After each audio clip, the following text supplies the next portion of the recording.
Hello and welcome into the Who's On podcast, part of the Saber Podcast Network.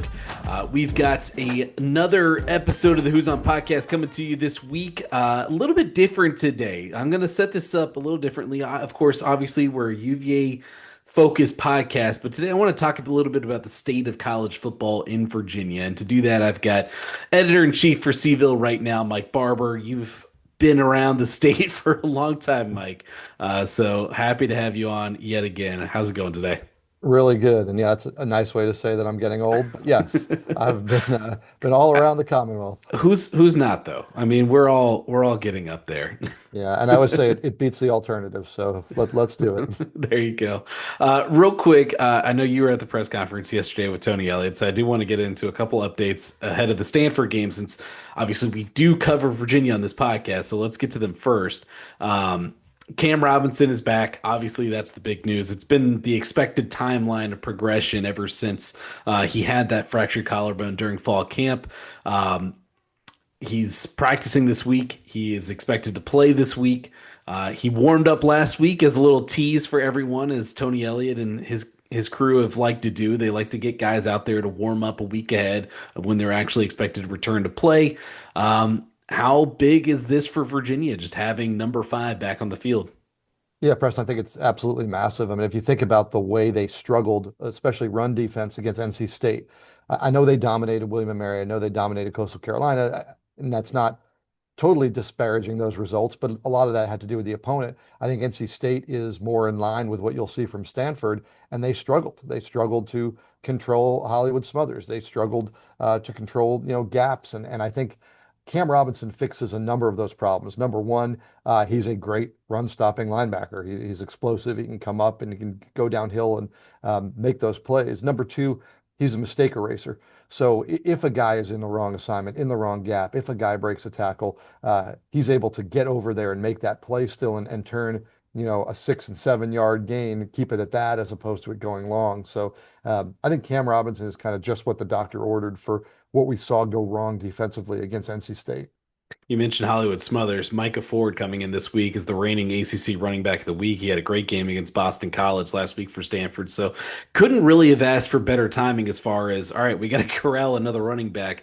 Let's get number 5 back out there. And I love the quote from Chandler Morris yesterday. Like, you realize when number 5 is out there just on the practice field. Like, he makes a presence out there. So obviously he's been missed. Other injury notes. The unfortunate one, Noah Vaughn, it looks like a high ankle sprain. I know Tony Elliott said they're still looking at some more tests for him, but I mean, gosh, the guy has his breakout game, goes over 100 yards, his first time in his career, and has that injury. Wallace Unamba probably out till the bye week, according to Tony Elliott. He's been week to week until then, and it looks like it might be a little bit longer for him. Daniel Sparks should be available to punt with a hip flexor, but probably not going to be on kickoffs. And obviously, I think he's going to hold for Will Bettridge, which is kind of the underrated part of his duties out there. And then the other big one is Antonio Clary should be turned loose. And those are the words of Tony Elliott. He also had caution with Antonio Clary. And that's an interesting one, because I think overall, the safety play has been pretty solid so far between Devin Neal and Ethan Minter. But what could Antonio Clary, I guess, add to this defense, even if it's a smaller role than what we're used to? Yeah, and I followed up when he said turn loose. I asked him about, and it does sound like, we're talking about maybe a few plays going to get him back into the swing of Yeah. things this weekend. To when I heard turn loose, that sounded like he's ready to go, I, start every snap. And yeah. but look, we saw it last year with Clary, right? He came back and then got re-injured, and nobody wants to see that again. He brings one, a really defensive presence in the back end, and two, Antonio Clary is a really good football player. Like, I think everybody's been caught up for 2.5 years now in his battle to overcome injury and how valuable he is as a leader and what a great dude he is. I ran into him yesterday. He was getting ready to shoot the uniform reveal Yeah. photos, and so all that's true. He's also a really good football player, and especially, again, talking about run stopping, talking about coming up and supporting in that area. I think he could be really valuable. But again, you don't want to bring him back, have him play 3 snaps, and have another injury. Yeah, Antonio Clary and Drake Metcalf in that video this week. I don't want to give it away. They like to have fun with their uniform reveal videos, so I won't give it away what they're wearing. We'll see it then. Predictions for this one. UVA opened at 16.5 point favorite. They're down to 15.5 point favorite in this one against Stanford. Stanford has to do the reverse of what Boston College had to do last week with going all the way out to the West Coast. Now they got to come all the way to the East Coast. And over time, we've just seen that that has a little bit more of an effect. That's a couple points right there in the gambling portion of it. But what do you predict for this one? Yeah, I'm actually surprised the line is where it is. Stanford It's impressed high. me against Boston College. Yeah, I think Virginia wins this game. I think Virginia wins this game by a touchdown. Um, but I thought, 15, 16 points that we were seeing popping up, it just seems like a lot. And look, I could be wrong. I think Virginia is the better football team here. You mentioned the travel. I think that adds to it, certainly. But that's a big, big spread, especially for a Stanford team that is able to run the football and control You're not going to run away from Stanford in part because of the way they play. There's just not enough clock there for you to go ahead and pile things up. So I think Virginia wins, by 6, 7 points, but that's a generous spread that right now you're seeing from Vegas. Yeah, I can't remember the last time Virginia had a spread that high for a Power Four opponent. It had to have been for a while. I don't have the numbers in front of me, but I think there's a couple things. It's a home game in the travel. I think that's like Vegas adds a couple extra points when you got those two factors in there. But yeah, I would expect probably a little bit closer than the 15 and a half. So I wouldn't, I'd probably take Stanford on the other side of that, but still expect Virginia to win probably comfortably. It probably maybe looks a little closer in the end, I would say. All right, the reason I had you on today is, obviously a lot of news in Blacksburg last week, and I think Virginia fans, after they finished up watching William and Mary and Virginia at Scott Stadium, they all went home and turned on ACC Network last weekend to watch Old Dominion and Virginia Tech. I think, as far as what I've seen on our message board, they probably enjoyed that later game more than they even enjoyed the Virginia home game that they watched earlier in the day, where Virginia set school records. But I kind of want to take a bigger picture look at the state of college football in Virginia right now, because obviously these two programs are linked so closely together now. Even so, like the last two coaching hires Virginia and Virginia Tech have had to made both came in the same year as 2016 when Bronco Mendenhall and Justin Fuente got hired, and then 2021 when Tony Elliott and Brent Pry got hired. And it's interesting just to watch because you get to watch these programs at the same time and kind of the direction they're heading. Virginia Tech has won more in that span, including a 9-1 record against Virginia over that span. And they've been to 6 bowl games compared to Virginia's 3 bowl games over those 10 years. So I guess just where do you kind of see things right now between these two kind of pillars of college football in the state? Yeah, it's really interesting situation because if you think about it, you can argue, hey, Bronco Mendenhall proved to be a better hire than Justin Fuente, even though at the time I thought Bronco was this weird out of left field hire and Fuente was a home run. Right, I was just wrong. Right, those two played out the opposite way. Now you look at Tony Elliott; he's still going, and this season it will determine a lot about Tony Elliott's tenure at Virginia. But Brent Pry did not work out. I thought Brent Pry was a good hire at Virginia Tech. Um, so when you're looking at the athletic directors and their track record, you put that one in Carla Williams' column. I know people are not always pleased with Carla and the number of important coaches that have left Virginia, but in the football hire department, she's winning there. I think it's what we've seen is Virginia realize it was falling behind faster than Virginia Tech realized it was falling behind. They both fell behind. I think Yeah. they both did things that can be very easily criticized, should be criticized, that allowed their programs to fall behind, not even the SEC Big Ten, but the rest of the ACC. I think that's where the problem for both of these programs was. And I think Virginia just kind of corrected course a little bit more quickly than Virginia Tech did. You heard it in the announcement of replacing Pry and everything that's going on. They're going to look at the whole department. They didn't say these words, but they appear moving towards the pro model and a GM. You need that, and they were slow to that. And so I think you're looking at two programs that right now Virginia's got a little bit of a leg up in terms of it's further into the process of remaking itself. Virginia Tech's got a leg up in that it's got a more passionate fan base and a better tradition and history on the football side. The race between these two is always going to be fascinating, But I think what was kind of a bummer here in the Commonwealth was they were both racing for the back of the pack, and they need to get back to that middle and that top.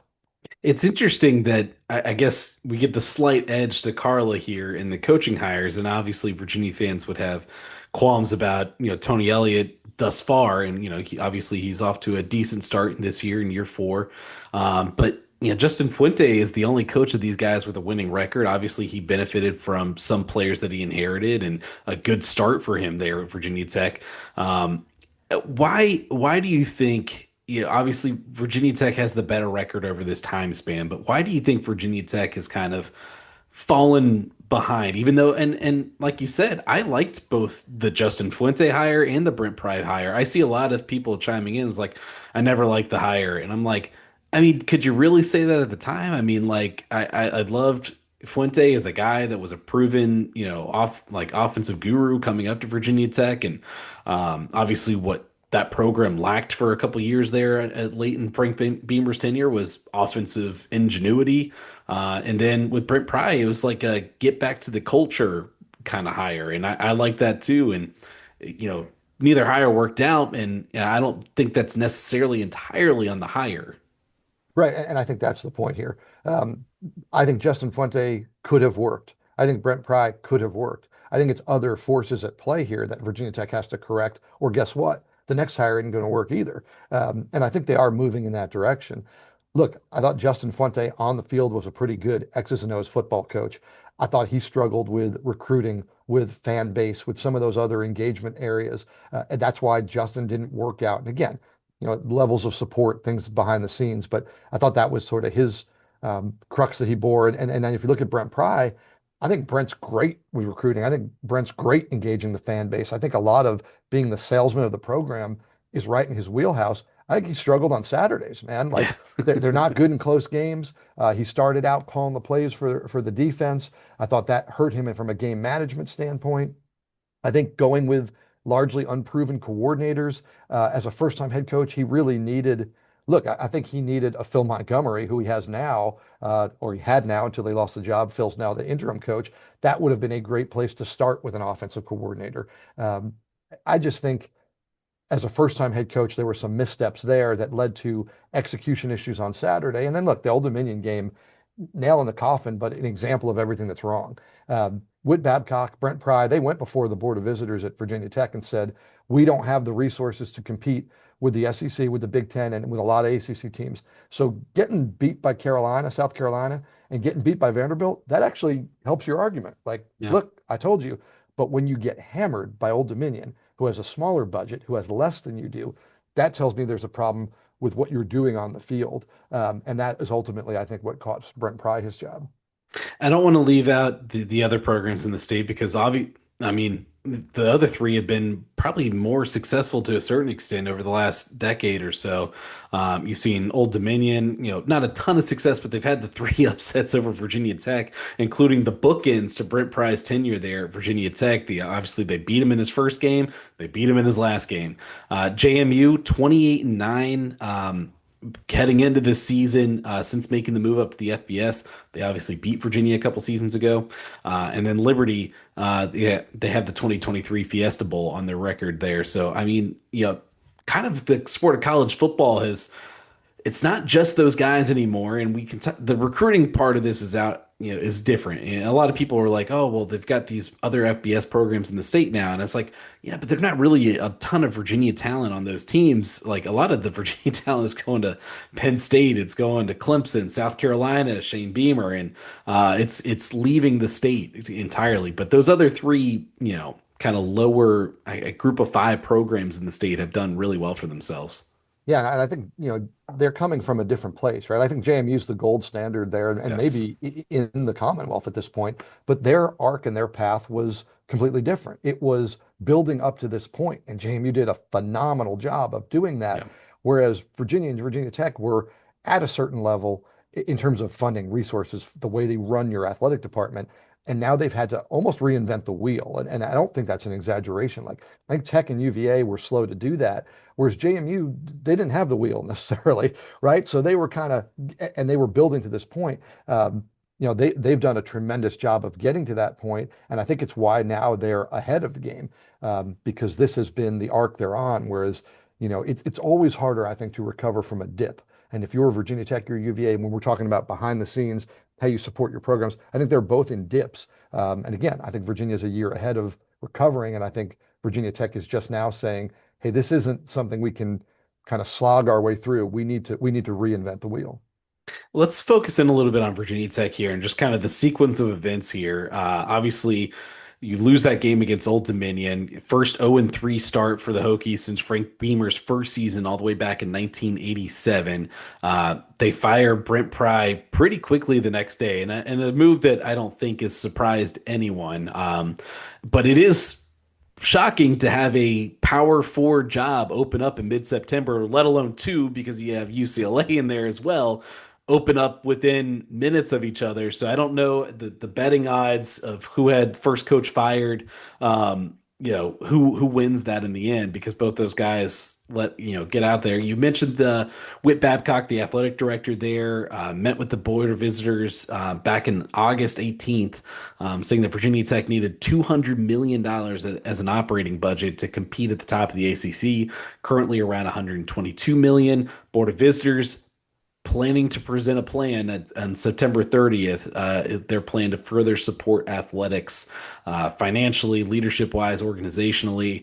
And then I think the interesting thing too is, you get this firing of Brent Pry.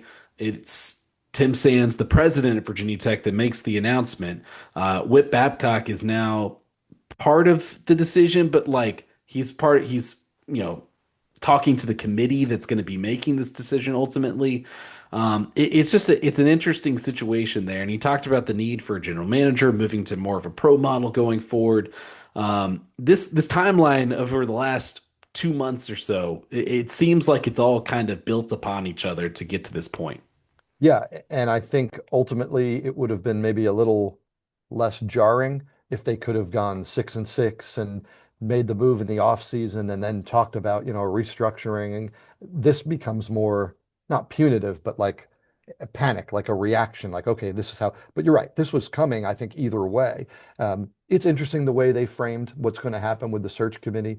Um, I think Whit Babcock has done a lot of really good things at Virginia Tech, and I think Tim Sands doesn't want to part with Whit Babcock, but I think he also knows that the boosters may burn down Lane Stadium if they let him hire a third coach after the track record he's had. So I think this is a way to kind of split the difference to say, look, we're going to move into this pro model. We're going to have somebody who oversees football, and Whit Babcock is still the guy to lead our fundraising and lead our Olympic sports and lead our athletic department as a whole.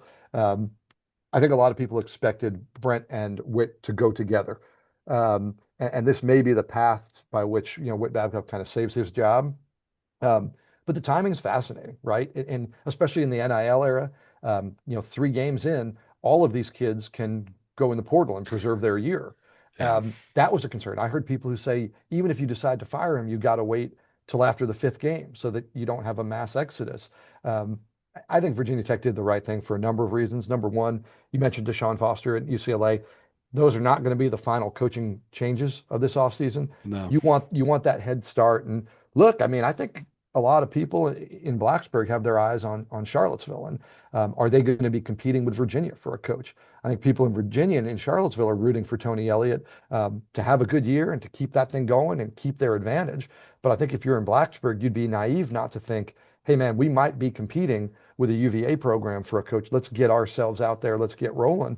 Um, so overall, there's pluses and minuses to the timing. There's culture differences. I know I work here with Luke Neer, and Luke hates when I bring up culture, as an overblown kind of term. But I think UVA has a culture of they don't want to make a change in season. And I think Virginia Tech was okay making this move now, even though there are some drawbacks, some advantages. Ultimately, I think that um, this process needed to start probably 3 years ago in terms of rebuilding everything. And this is a violent shove towards doing that right now.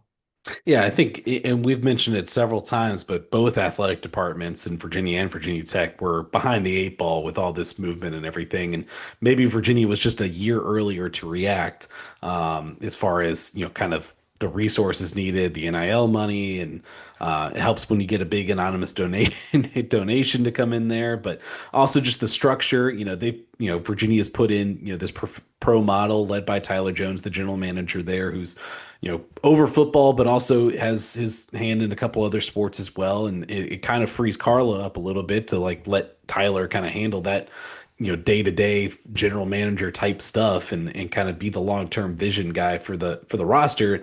And it looks like that's what most of college football just needs to move towards, because it's too much now for one athletic director to kind of be all over everything. Yeah, and look, we're using the term, violent shove. Going 0-3 and losing Old Dominion's a violent shove. I think in some ways, Bronco Mendenhall walking away was the violent shove for UVA, Yeah. right? And maybe I'm not saying that was a good thing, or that was the design, but I think that moment forced UVA to look at some things differently. I think this moment forces Virginia Tech to look at some things differently. I think both of them would have benefited doing it sooner, but again, maybe an unintended positive impact of the timing with Bronco was, hey, some things had to change, and I think it put them on this path. Looking at this job right now, and I've listed out some of the candidates that keep coming up. Who knows? I think one thing that we know for this program going forward, you can pretty much, and I don't want to say 100%, throw out any candidate that doesn't have proven head coaching experience. I just think that there's no way that you can go that direction now. And that's kind of the way that all these hires goes. Like you hire the offensive guy, then you go hire the defensive guy, or you hire the guy that has proven head coach experience, and then you go hire the up and coming coordinator. Like you flip flop back and forth based off of, oh well, that didn't work, let's try the complete opposite way. Maybe that's not the greatest way to look at it, but that's kind of how these hires go. Yeah, and I think every hire informs the previous hire. Like that's the real way to look at it. So I think what you want now is to hire a Justin Fuente who also has a better resume when it comes to recruiting and fan engagement. So you're just learning about each job is a little bit different, right? At Tech, you need somebody selling that program out front, doing the things that Brent Pry was doing. But you can't afford a guy who can't coach on game day, a guy who's going to lose all those close games. You're not going to have the advantage you once had talent-wise. So you're going to have to win some games with scheme. All that said, think about that resume I just laid out, Preston. Like, who doesn't want that coach who's an Yeah. experienced winner and great executing on game day and a good, like, so now it's, can you find that guy? And does that guy want you? Right? Like, I mean, you're going to need somebody who aligns with everywhere you're going with this new direction for the athletic department. And look, I've seen some names like people, everybody's going to talk about Shane Beamer. I don't know why Shane Beamer would go into that crucible. Yeah. Um, he's at a great spot. He's got connections. South Carolina wasn't a random job for Shane. I think it's where him and Emily, where him and his wife met. And I mean, it makes sense for him to be there. I think that's a pie in the sky kind of wish. Um, and then you look at like the coach at Tulane, John Summerall. Like I think everyone at Tech thinks that's a great fit, but I think a lot of people in the country look at John and think that's a great fit. So the competition you're going to have for that hire, that's where it gets complicated. Then you start looking around and you say, well, what about Ricky Ronnie? It's Ricky Ronnie beaten Virginia Tech a number of times that has us in this conversation. Do you look at Ricky Ronnie? Do you look at Bob Chesney at James Madison, who is another one of those kind of up and comers, proven record? Bob checks a lot of the boxes we just said in terms of being great out in front of the program, being a salesman for the program, proven winner on game day. Um, there's going to be some pride swallowing if you're a Tech fan to go either of those two routes, to say, okay, one of these little brothers from in-state, they're ready to lead our program. But I think Bob Chesney's profile is what you're looking for. And Yeah. if you could maybe find that somewhere else, great. But it's going to be a really interesting hire. Again, depending what happens around the ACC, even at UVA, what is the competition like? It's going to be a fascinating job market. Yeah, and the Bob Chesney one is interesting. He's only been at JMU for 2 years now, but he's been a head coach for a long time. He's kind of been one of those guys that he worked his way up as a head coach rather than like as a position coach, the coordinator and stuff. But he's been good in that short period there at JMU. Throughout a couple other names, we cover the Shane Beamer part of this. John Summerall, it seems like he's probably going to be a pretty big popular hire for SEC programs that are looking to move on after this season. So a couple other ones that we can throw out there. Do we want to talk about Michael Vick real quick, just to kind of push that one to the side? He's in his first couple games at Norfolk State, and I feel like this could be one that comes back in the future, but it just seems way too soon right now. I think Michael Vick, if he was inheriting a successful program, would be a fascinating hire at Virginia Tech. Yeah, If Frank Beamer had retired and gave way to Michael Vick, it could have been a really interesting. I don't think you can gamble on that. yeah, This hire can't be a gamble, especially if Whit Babcock's still part of it. Like this has to be a successful hire. Not saying that Michael wouldn't be, but you can't gamble on somebody who doesn't have the track record. Again, I think you need somebody with years of coaching experience. Look, people are going to mention Kurt Signetti, right, at Indiana. yeah. Like I don't think that's likely or reasonable. I mean, he's got the money, he's got the success. Financially, yeah. I just think that he Kurt's in a good place. But again, maybe that's the kind of profile. A lot of people would say like somebody like that is too old. But I think at this point you need a stabilizer. You need somebody who's going to come in and make you good and relevant for 4 or 5 years. And then maybe 4 or 5 years from now, we are talking about a Michael Vick or somebody like that when you've reestablished what this program is. That brings up some of the power for, I guess I'll call them retreads here. Dan Mullen, who's at UNLV right now, Pat Fitzgerald, the former Northwestern coach, Jimbo Fisher, the now ACC Network talking analyst who was at Texas A&M, and of course, Florida State. All those guys are kind of interesting because they have won in the Power Four level. They each have their own drawbacks. You can look at Dan Mullen, and his recruiting track record is not great. And yes, you can go and pull up that he had the number 10 class at Florida, but that is almost the worst class that Florida has had, because how do you not recruit well at Florida? You can look at Jimbo Fisher, and all the talent that he had at Texas A&M. Looks like the recruiting part of it was great, and obviously he had some financial help with that, but never really showed on the field. And outside of a couple years at Florida State, there didn't really show a lot there either, and they kind of ran him out by the end of it. They're like, fine, here's the door. Pat Fitzgerald, obviously, he just settled a lawsuit with Northwestern. He's an interesting one though, because he kind of fits that Virginia Tech culture. I can hear Luke like screaming in the background there, but he kind of fits that culture element for Virginia Tech. But those three guys are three ones that keep getting thrown out there as well. Yeah, I think Pat has almost a Bud Foster feel Hmm. to him, like it, and maybe even less than Bud, but like more of Bud's players, like this sort of scrappy underdog, tough nosed kind of. So You know it is what? intriguing. What's hilarious is I'm trying to go back to watch the 1995 Virginia Florida State game, because obviously the 30th anniversary is coming up, and I was watching the broadcast and they included the pregame show, and I'm watching it and they're talking about, I think it was like Penn State Northwestern or something, and there's Pat Fitzgerald as a linebacker, and I'm just like, oh my gosh, he is like prototypical like Big Ten 90s linebacker.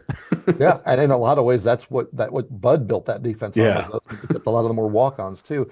I think Jimbo Fisher is a fascinating candidate to me. Um, again, there's parts of it that fit really well. There are parts of it that don't fit really well. Again, we're talking about two head coaches being fired in week 3. There may be some names that we're not even talking about For who sure. become available in terms of the retread department in week 5, week 6. And now, if you're Virginia Tech, you're further along in the process of like being ready to make that move. Um, it's going to be really interesting. I think ultimately what you're going to see at Virginia Tech is an experienced head coach with either a tremendous offensive pedigree or a very good relationship with a experienced offensive coordinator.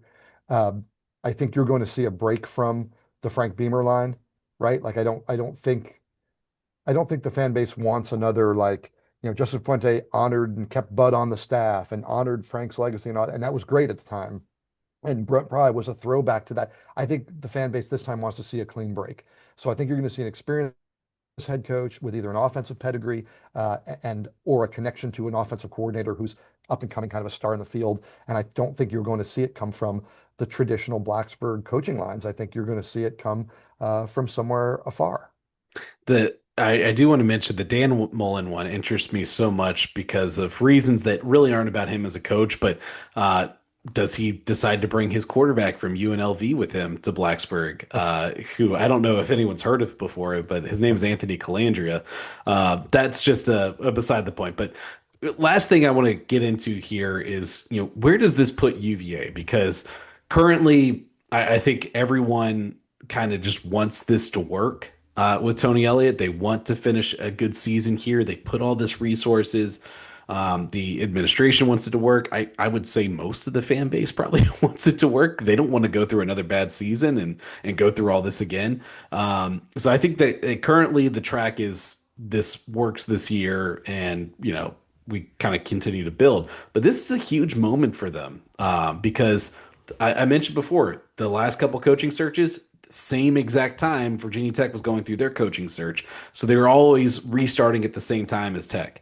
Now, if they could kind of have some continuity, like, we're talking about, the financial commitment, recruiting. I mean, the Cavaliers are already in on several Hokies decommits, the few that they had before, Brent Pry was fired. And then you got to talk about the future appeal of, to the SEC or Big Ten whenever this conference realignment happens in 2030 or beyond. Yeah, I think, this is a chance for Virginia to gain an advantage. It's also tremendous pressure, even more Yeah. so on Virginia, because if you're getting into week 8 and you're 4-4, now there's almost more pressure to, should you do something? Do you need to keep up with the Joneses? Look, the best case scenario for Virginia is to have a good year and to let Tony Elliott keep building. And I think that is the schools that are really successful, they're able to do that. They're able to get through those in between years. But certainly knowing that Virginia Tech is making a change, knowing that they're going to be in the market, you don't want to end up not making your decision until week 12. And now you've given up 9, 10 weeks of advantage to Virginia Tech in their plan. Again, though, Virginia is ahead in terms of the infrastructure and some of those things. I think this puts more pressure on Virginia, and I think it doesn't change the storyline of Tony Elliott needs to win, and that it puts Virginia in the best place going forward. Yeah, ideally, you want just this season to work out with Tony Elliott. But I think it's going to ask more questions if things do not go well down the stretch for Virginia. And I'm going to say too, puts even more of a big emphasis on, November in Charlottesville against Virginia Tech. We saw a couple years ago, 2021, JC Price and his cigar came into Scott Stadium and as an interim coach and beat Bronco Mendenhall. And that was the last time we saw Bronco Mendenhall, donning the UVA apparel as he walked off the field there. I think just from what I've seen, a lot of Virginia fans are very cognizant that like, okay, like this doesn't make it any easier for Virginia. Like they have to win this game now. There is so much pressure on them. Whereas Virginia Tech, it's almost like whatever. You're playing with house money now. Like if you do well, you do well. Like if you don't, like who cares? The season's over. Yeah, I mean, from a story standpoint, it was sort of a bummer that J.C. Price didn't get the interim tag at Tech, and just like Ricky Ronnie started and ended, uh, you know, Brent's tenure. What would it Yeah. have been if J.C. Price kind of officially started and ended things for Tony Elliott? But again, we talked about they don't want to go old school throwback. That's why J.C. Price wasn't going to be the guy this time around. That game's going to be fascinating. It always is. But again, if you're talking from the Virginia perspective. Now you feel like if you go into that game with 7 victories, 6 victories, 7 victories, and you can get a win, it really does feel like a launching point for this program. Whereas if you go into that game with 5 victories or 6 victories and you lose it and a change comes, it feels like everybody's starting all over again. And look, starting over is hard to do, even in the portal era where you can do it more quickly. Starting over is hard to do. That's not the path you want to chart if you're Virginia. Yeah, for sure. Just what do you think the rest of the season looks like for Virginia Tech as far, transfer portal impact? We mentioned it earlier. Guys can jump into the portal. I've only seen one so far, and that's the cornerback Dante Lovett. Doesn't mean others can't because you got 4 games. You could make an evaluation after the Wofford game if you wanted to. So that they had this week. What do you think the rest of the season looks like for the Hokies? It's fascinating and something that we may never know, but I'd love to know is are some of these NIL deals like how are they worded? Yeah. We're saying okay by NCAA eligibility you can still go in the portal, but what do you give up financially in terms of the deal you signed? And there isn't a lot of transparency right now on those deals. I'd be fascinated to get an athlete who would essentially come out and say, hey, I was considering the portal, but if I stay through this date, I get this amount of money. And I think that's going to be at play here. Yeah, It's going to be interesting to see what Virginia Tech can hold together. I don't have high hopes for what this season's going to look like. I think timing wise, again, we talk about the fact that Wofford's coming in. Maybe you can get back some momentum. I'm going to be interested to see what the fans' reaction is, right? I sure. think a lot of fans wanted a change. A lot of fans wanted to move on from Brent Pry. Now you've got a game coming up. It's easy to say interim coach 0-3, Wofford coming to town, nobody's going to show up. But if I'm a Tech fan and that fan base has shown up through thick and thin, uh, I show up on Saturday. I say, this is what I asked for. I asked for you to make a change. Now I'm going to be here in the stands to support the program for the remaining, 9 weeks because you gave me what I want. I think that might be what we see. And not that it's going to be a sellout, again, Wofford, like all that. But I think you're going to see the fans rally behind the team. It's just a question of, the team didn't show a lot of fight against Old Dominion. They kind of got going late when I almost like realized they were being embarrassed. Yeah. Um, it will be really interesting and telling, not this game, but the next couple to see what this team's going to do. And there's a tough stretch coming up for Virginia Tech on their schedule. That also is a kind of tipping point where things could potentially get ugly in Blacksburg. On the flip side, real quick, do you think this invigorates Virginia fans into being like, all right, this is our shot. Like, let's go take it. Let's get behind the team. And, obviously they've looked pretty good so far this season. Obviously you could say what you want about Coastal Carolina and William and Mary, but they took care of business, which is something that Virginia has not always done in those types of games. And, NC State, I think that depending on the season goes, I say like if they end the season well, then you forget about it. If you don't end the season well, that's one that you really regret in the long run. But do you think this kind of gives a little more juice for Virginia fans to be like, all right, let's have a good season? It should, but I feel like I've said that 100 times and they don't answer the bell. But look, it's Yeah, playing Stanford, ACC opener at night. Your program is going better than your rival's program. All of those are reasons that the fans should turn out. They should turn out, and if things are going well, they should stay. Like, I mean, we've seen that in William and Mary and Coastal, where like things couldn't be going better for your team, and like the students all leave at halftime, yeah, and a lot of the fans trickle out, and I'm like, that I don't get. Like, hey, if you're getting your butt whooped, I get it. Like, I don't want to sit in the stands and watch my team yeah. get just demolished. But when you're winning, that's like a big old celebration. I think they should draw well against Stanford. I think they should get excited. And again, it's ultimately up to Tony Elliott and the team to build on that and to keep that excitement moving.